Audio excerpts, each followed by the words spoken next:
Okay, the doctor strange multiverse of madness release होने वाली है और मूवी के ट्रेलर से हम ये देख ही चुके हैं कि हमारा प्यारा डॉक्टर स्ट्रेंज खड़ा हुआ है कटघरे में, क्योंकि उस पर इल्ज़ाम है मल्टीवर्स से छेड़छाड़ करने का, जो कि ठीक भी है क्योंकि डॉक्टर स्ट्रेंज ने रियलिटी से छेड़छाड़ तो की है। लेकिन इस वीडियो में हम डिस्कस करने वाले हैं कि डॉक्टर स्ट्रेंज को किसी भी तरीके की पावर का इंचार्ज क्यों नहीं होना चाहिए, और इसकी प्रूफ तो हमें अच्छे खासे पूरे के पूरे MCU में मिल ही जाते हैं। तो सबसे पहले तुम ट्रेलर में देख ही चुके हो, स्ट्रेंज कोर्ट में है, यानी कि ज़्यादातर लोग ये बात से कन्विंस हैं कि स्ट्रेंज को कोर्ट में होना चाहिए। उसने ऐसे क्राइम्स किए हैं कि उन्हें जज किया जाए। स्ट्रेंज का जो कैरेक्टर है वो शुरू से ही ऐसा ही रहा है, और अगर इसके कैरेक्टर को तुम शुरू से देखो तो ज़रा गिन लेते हैं कि कितनी बार इसने अपनी अथॉरिटी का गलत इस्तेमाल किया है या फिर ये लायक है जज करने के। तो जब डॉक्टर स्ट्रेंज नहीं था तब वो एक सर्जन था, और एक सर्जन होने के नाते एक सर्जन का फ़र्ज़ बनता है कि वो हर उसकी मदद करे जिसकी वो कर सकता है। लेकिन उसका गोल कभी भी लोगों की जान बचाना नहीं था, उसको चाहिए था फेम, नाम और पैसा। कैसे? वेल, डॉक्टर स्ट्रेंज 1 में हमने देखा था कि जब डॉक्टर स्ट्रेंज एक कार से पार्टी में जा रहा होता है तो उसकी बात हो रही होती है अपने फ़ोन पे अपनी गाड़ी में अपने दोस्त से, जो उसे बता रहा होता है कि तुम कौन कौन से केस हैंडल कर सकते हो। डॉक्टर स्ट्रेंज उसमें से ज़्यादातर केसेस को मना कर देता है क्योंकि उन केसेस में या तो रिस्क ज़्यादा था।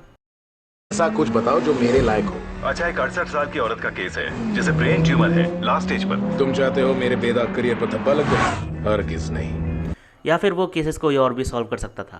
बताओ केस क्या है? एक 35 साल का आर्मी ऑफिसर है। ट्रेनिंग के दौरान उसकी रीढ़ की हड्डी का निचला हिस्सा कुचल गया, वहाँ की सारी हड्डियों का चूरा हो गया। हाँ, मैं उसका इलाज कर सकता हूँ, जिसे 50 और डॉक्टर भी कर सकते हैं। इससे साफ साफ पता चलता है कि डॉक्टर स्टीवन स्ट्रेंज का बिल्कुल भी इरादा नहीं था एक ऐसा केस हैंडल करने में जो कोई भी कर सकता है, बी एक ऐसा केस हैंडल करने में जिसमें फेलियर के चांसेस ज़्यादा हैं। इससे साफ साफ पता चलता है कि डॉक्टर स्टीवन स्ट्रेंज एक दयालु सर्जन तो बिल्कुल भी नहीं था। नाउ सोर्सरर बनने के बाद जब स्टीवन स्ट्रेंज सोर्सरर बन गया तब उसकी कुछ और कैरेक्टरिस्टिक भी हमें नज़र आते हैं, वो है रिस्क टेकिंग। जिस चीज़ों की स्टीवन स्ट्रेंज को मना किया जाता था वो एग्जैक्टली वही करता था। उससे कहा गया कि टाइम स्टोन को नहीं छूना है, उसने टाइम स्टोन को छुआ। उसने कहा गया कि लाइब्रेरी में ये बुक्स जो हैं ये पढ़ने के लिए नहीं है, उसने अपनी स्पेल यूज़ करके उन बुक्स को ही पढ़ा। तो मतलब जो भी तुम स्टीवन स्ट्रेंज से मना करोगे वो डेफिनेटली उसे ज़रूर ट्राई करेगा। और एक और टाइम पे डॉक्टर स्टीवन स्ट्रेंज ने सबसे बड़ा रिस्क लिया था, वो कब था? डोरमामू को हराते टाइम। हालांकि उसके पास उस टाइम कोई चॉइस नहीं थी, लेकिन उसने स्टोन का यूज़ किया, टाइम को रिवर्स किया, डोरमामू के डिमेंशन में जाके उसे हराया, और मोर्डो ने उसे साफ साफ कहा, You still think there will be no consequences, Strange? No price to pay. We broke our rules just like her. The bill comes due. और मोर्डो सही था। नो वे होम ने ये साबित भी कर दिया। And speaking of no way home, जब पीटर डॉक्टर स्ट्रेंज के पास आता है मदद मांगने और कहता है कि टाइम स्टोन यूज़ करो और मेरी मदद करो, तो डॉक्टर स्ट्रेंज कहते हैं कि नहीं, ये बहुत ख़तरनाक है, मैं एक दूसरा आइडिया सजेस्ट करता हूँ, एक ऐसी स्पेल जो सब लोगों को भुला देगी कि तुम स्पाइडरमैन हो। लेकिन वो ये बताना भूल जाते हैं कि इस स्पेल में इतनी ताकत है कि ये पूरे पूरे मल्टीवर्स को तोड़ सकती है। तो जब मैं स्पेल कास्ट करूँ तो मुझे परेशान मत करना, मुझे अभी बता दो कि तुम्हें क्या क्या बदला हुआ चाहिए और क्या क्या नहीं। इतना बताना उनके दिमाग में आता नहीं है। और रिजल्ट क्या होता है? रिजल्ट तुम नो वे होम के एंड में देख ही चुके हो। लेकिन इस स्पेल को कास्ट करने के बाद भी स्टीवन स्ट्रेंज का दूसरा सबसे बेहतरीन डिसीजन क्या होता है? मल्टीवर्स से जितने भी विलेंस आए हैं उनको पकड़ने का जिम्मा 3 बच्चों को दे देते हैं जिन्हें मैजिक का M भी नहीं पता। नाउ स्टीवन स्ट्रेंज के पास बहुत सारे दूसरे सोर्सर्स हैं जो ये काम कर सकते हैं। कामरताज में वोंग जो सोर्सर सुप्रीम है उस टाइम पर, वो मदद कर सकता है। कामरताज में तो सोर्सरर्स की पूरी फ़ौज है, वो मदद कर सकती है। लेकिन नहीं, स्टीवन किसी को भी नहीं बताता कि क्या भसड़ मच रही है। वो किसकी मदद देता है? स्पाइडरमैन की, कि हम मेरी मदद करो ताकि मैं उन्हें पकड़ सकूं, जो कि बहुत ही स्टूपिड डिसीजन है अगर देखा जाए तो।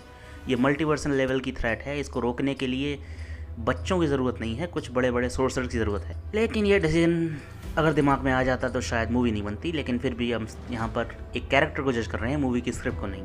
और अगर कैरेक्टर की बात हो ही रही है तो ज़रा डॉक्टर स्ट्रेंज के जो दूसरे वर्जन्स हैं उन पर भी नज़र डाल लेते हैं। तो व्हाट इफ से हम देख ही चुके हैं कि डॉक्टर स्टीवन स्ट्रेंज अगर डार्क साइड में चला जाए तो कितना खतरनाक हो सकता है।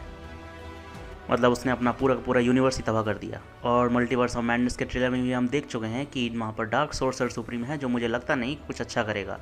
तो अगर इन सबको कंसिडरेशन में ले लें कि ये जितने भी हैं ये डॉक्टर स्ट्रेंज के ही वर्जन हैं जो अपनी अपनी राह पर करप्ट हो गए, तो ये बात क्लियर हो जाती है कि डॉक्टर स्ट्रेंज को किसी भी तरह की पावर की अथॉरिटी देना खतरे से खाली नहीं है। सिर्फ एक टाइम जब उसका डिसीजन सबसे सही रहा था वो था इन्फिनिटी वॉर में थैनोस को स्टोन देने का।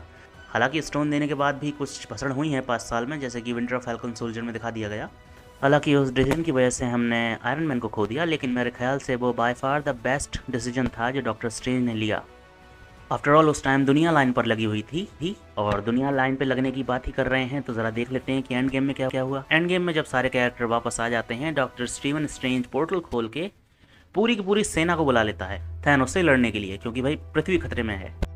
लेकिन नो वे होम में जब पूरी की पूरी रियलिटी खतरे में थी, तो डॉक्टर स्टीवन स्ट्रेंज एक भी सोर्सरर को पोर्टल खोल के नहीं बुलाता, क्योंकि गलती उसी की थी और वो नहीं चाहता था कि दूसरे सोर्सरर्स को पता चले कि उसने कितनी बुरी तरीके से स्क्रू अप किया है। क्योंकि डॉक्टर स्टीवन स्ट्रेंज एक एरोगेंट पर्सन है और उसे बिल्कुल भी पसंद नहीं आता कि कोई अगर उसे नीचा दिखाए या कोई उससे बेहतर हो। और अब आगे आ रही है द मल्टीवर्स ऑफ मैडनेस, और देखते हैं इसमें कौन सा स्क्रू अप करता है डॉक्टर स्टीवन स्ट्रेंज, या फिर हो सकता है कोई ना करे। शायद ये आखिरी फिल्म हो जिसमें स्टीवन स्ट्रेंज ये सीख जाए कि मुझे अपनी पावर्स के साथ जिम्मेदारी से काम लेना पड़ेगा। तो एनीवे, ये था मेरा वीडियो डॉक्टर स्टीवन स्ट्रेंज के ऊपर कि आखिर उसको किसी तरह की अथॉरिटी क्यों नहीं देनी चाहिए। मिलते हैं तुमसे अगले वीडियो में। Till then take care and bye bye.